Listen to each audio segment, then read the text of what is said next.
My dear student, welcome to TY BCom online classes.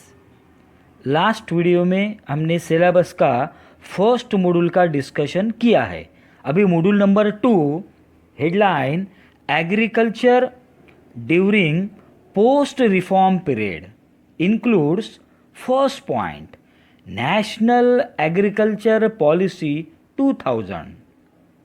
तो ये जो नेशनल एग्रीकल्चर पॉलिसी 2000 की है तो इसके बारे में हमें डिस्कशन करना है।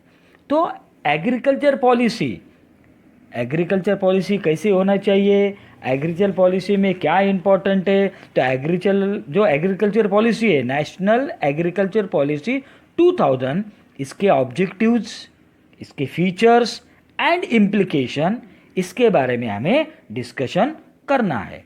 उसके बाद next point agriculture pricing and agriculture finance. Agriculture pricing and agriculture finance means जो भी प्रोडक्ट मीन्स जो एग्रीकल्चर फार्मिंग किया, फॉर एग्जांपल हमने एग्रीकल्चर में फार्मिंग किया, एग्रीकल्चर फार्मिंग करने के बाद जो भी प्रोडक्ट प्रोड्यूस होगा उस प्रोडक्ट को हमें क्या देना है, प्राइस देना है। वो प्राइस देने के लिए हमें या वो प्रोडक्ट प्रोड्यूस करने के लिए हमें फाइनेंस की भी ज़रूरत है और प्रोडक्ट प्रोड्यूस होने के बाद प्राइसिंग की भी ज़रूरत है। तो इसीलिए agriculture pricing and agriculture finance important है। उसके बाद जो मॉड्यूल नंबर 2 का लास्ट पॉइंट है एग्रीकल्चरल मार्केटिंग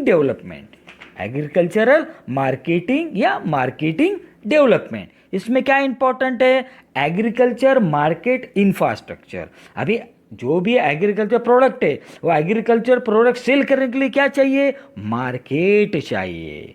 फिर वो मार्केट तो है लेकिन मार्केट का इंफ्रास्ट्रक्चर चाहिए,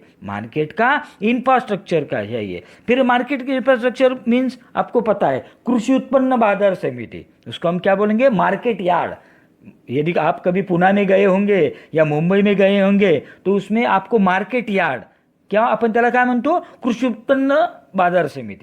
उत्पन्न बाजार समिती किंबहुना मार्केट यार्ड म्हणतो। मीन्स गोडाउन, मीन्स वो मार्केट यार्ड में क्या रहेगा, गोडाउन रहेगा। स्टोर मीन जो भी एग्रीकल्चर प्रोडक्ट है वो स्टोर करने के लिए गोडाउन होना चाहिए या स्टोरेज फैसिलिटी चाहिए। उसके लिए क्या चाहिए, एग्रीकल्चरल मार्केट इंफ्रास्ट्रक्चर।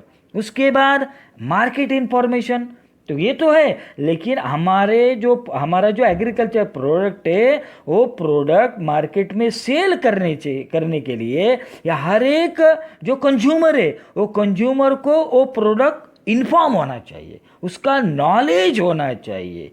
उसके लिए हमें मार्केट इंफॉर्मेशन देना जरूरी है। उसके बाद मार्केटिंग ट्रेनिंग भी इंपॉर्टेंट है कि वो प्रोडक्ट सेल कैसे करना चाहिए। जैसे आपको पता है कश्मीर के एप्पल है, नासिक के ग्रेप्स है, नागपुर के संतरा है, जलगांव का बनाना है। तो ये जो प्रोडक्ट है इसके लिए सेल कैसे करना है, फॉरेन में एक्सपोर्ट क्वालिटी का प्रोडक्ट चाहिए, वो एग्रीकल्चर वो कैसा सेल करना चाहिए, फॉरेन में, इंडिया में या जैसे ग्लोबल इकोनॉमी में कैसे सेल करना चाहिए, उसके लिए मार्केटिंग ट्रेनिंग इम्पॉर्टेंट है।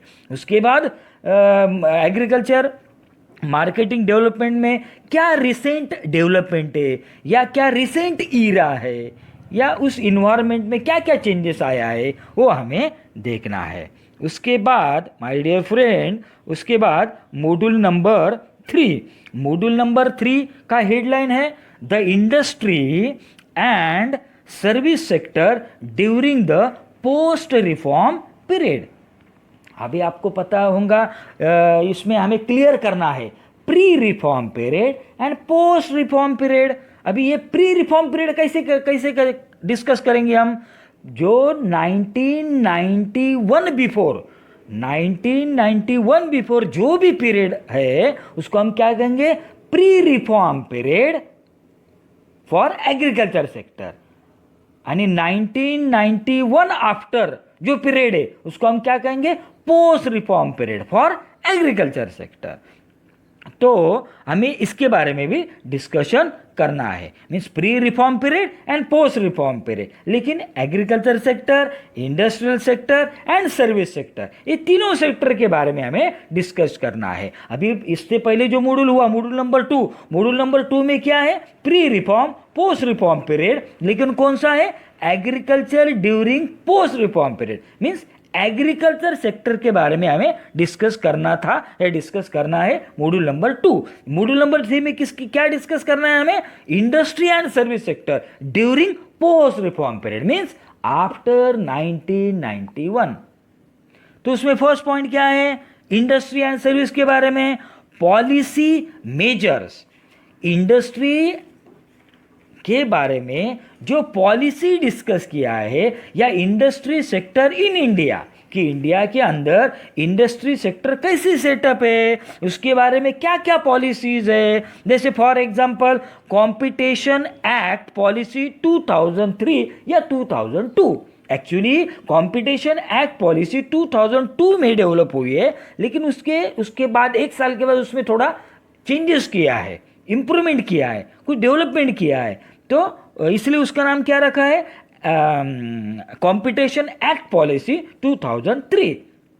ये पॉलिसी मेजर्स है इंडस्ट्री सेक्टर के लिए। उसके बाद है डिसइन्वेस्टमेंट पॉलिसी, उसके बाद micro small and medium enterprises ME sector since 2007। उसके बाद हमें क्या डिस्कस करना है, सर्विस सेक्टर, लेकिन for post reform period. Service sector में क्या चेंजेस आया है, सर्विस सेक्टर का रिसेंट ट्रेंड क्या है। जैसे आपको पता है पहले लोग होटल में जाते थे क्या, नहीं जाते, लेकिन आज के डेट में एक ट्रेडिशन हुआ है, एक कल्चर अडॉप्ट हुआ है, कल्चर स्टार्ट हुआ है। हर एक को ऐसे लगता है कि होटल में जाना, खाना पीना, एंजॉय करना, ये अभी कॉन्सेप्ट या डेफिनेशन या टर्म डेवलप हुआ है, रिसेंट ट्रेंड। सर्विस सेक्टर आज के डेट में बहुत डेवलप हुआ है। जैसे आइडिया, ये जो रिलायंस का जियो है, आइडिया, ओडा, फोडा, झोड़ा, जो भी बहुत सारे नेटवर्क है, बहुत सारे ऑनलाइन नेटवर्क है, ये सब क्या है, सर्विस सेक्टर। मीन्स होटल क्या है, सर्विस सेक्टर है। टूरिस्ट प्लेस क्या है, सर्विस सेक्टर है। जैसे ये जो कम्युनिकेशन है, ICT, information communication and technology, ये सब सर्विस सेक्टर में आते हैं। तो इसके क्या रिसेंट ट्रेंड है, जैसे आज के डेट में अब हम जो ऑनलाइन क्लासेस स्टार्ट करने वाले हैं या कर चुके हैं आज से हम, तो वो क्या है, सब सर्विस सेक्टर का रिसेंट ट्रेंड्स है। उसके बाद सर्विस सेक्टर का क्या रोल है, उसमें क्या ग्रोथ हुआ है, वो भी हमें देखना है। उसके बाद health care and tourism industry, इसके बारे में भी हमें मॉड्यूल नंबर 3 में डिस्कशन करना है। अभी मॉड्यूल नंबर 4 का हेडलाइन क्या है, banking and financial market. Banking and financial market, उसमें फर्स्ट पॉइंट है बैंकिंग सेक्टर। अब ये फोर्थ मॉड्यूल किससे रिलेटेड है, banking and financial market, means bank और फाइनेंस, ये हमें देखना है। तो फर्स्ट पॉइंट है बैंकिंग सेक्टर। अभी बैंकिंग सेक्टर के क्या रिसेंट ट्रेंड है, तो अभी जैसे आपको पता है, जैसे हम जब स्टूडेंट थे, तुम्हारे सर के जब हम स्टूडेंट थे, कभी बैंक में गए तो लोग मैन्युअली पासबुक है वो एंट्री करते थे, हाथ से लिखते थे पासबुक में एंट्री। लेकिन आज के डेट में सब कॉम्प्युटराइज हुआ है, फुल्ली कॉम्प्युटराइज, 100% संगणीकृत बँक झालेली आहे। तर रिसेंट चेंजेसमध्ये तो चेंजेस आहे किंवा 1991 में नरसिम्हन कमिटी, 1991 में बैंकिंग सेक्टर के बारे में नरसिम्हन कमिटी ने कुछ रिकमेंडेशन किया है, कुछ सजेशन दिया है। वो सजेशन के तौर पे बैंकिंग सेक्टर में जो रिसेंट चेंजेस है वो आज हम देख रहे हैं। उसके बाद बैंकिंग सेक्टर के सामने क्या है, इश्यूज एंड चैलेंजेस है। जैसे बहुत सारे इश्यूज है, नेटवर्क का प्रॉब्लम है, जैसे एटीएम कार्ड है, debit card, credit card, ATM card वो हैक होता है, ये होता है, एटीएम बूथ है, ये बहुत सारे जो इश्यूज एंड चैलेंजेस है बैंकिंग सेक्टर के, वो भी हमें डिस्कस करना है। और उसके बाद ये बैंक के साथ साथ और उसमें क्या आता है, एंड इंश्योरेंस सेक्टर। आज के डेट में इंश्योरेंस सेक्टर भी इंपॉर्टेंट है। हमारे ज़माने में है LIC, life insurance corporation limited, ये जो LIC था हमारे टाइम, लेकिन आज के डेट में LIC की मोनोपोली नहीं रही। आज के डेट में जैसे SBI इंश्योरेंस है, कोटक महिंद्रा इंश्योरेंस है, आईडीबीआई इंश्योरेंस है, बैंक ऑफ महाराष्ट्र इंश्योरेंस है, ऐसे बहुत सारे बैंकिंग सेक्टर या प्राइवेट सेक्टर, एक्सिस बैंक है, ऐसे ये सब ने इंश्योरेंस सेक्टर में अभी धीरे धीरे काम करना चालू किया है। तो ये इंश्योरेंस सेक्टर के बारे में भी या इंश्योरेंस इंडस्ट्री के बारे में भी हमें डिस्कस करना है। तो उसके बाद जो सेकंड पॉइंट है, मॉड्यूल नंबर 4 का सेकंड पॉइंट क्या है? Money market. अभी मनी मार्केट में ये हमारे मीन्स एग्जाम में मनी मार्केट और उसका आगे का जो पॉइंट है कैपिटल मार्केट, ये दो money market and capital market आप आंख बंद करके एकदम परफेक्ट इसके क्वेश्चन करके ही रखना है। ये आता ही है, money market and capital market, दो क्वेश्चन 101% आपको एग्जाम में आते ही है। मीन्स आपके 15 मार्च आज ही पहले दिन फिक्स हो गए।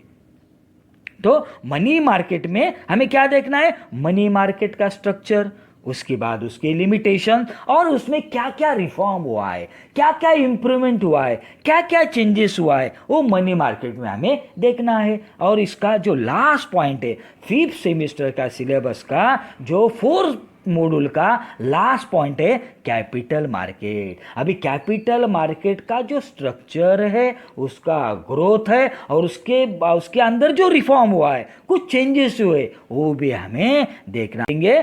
सिलेबस हम नेक्स्ट स्लाइड में स्टार्ट करेंगे। तो ये big thanks to you all. Stay home, stay safe, stay positive. Thank you.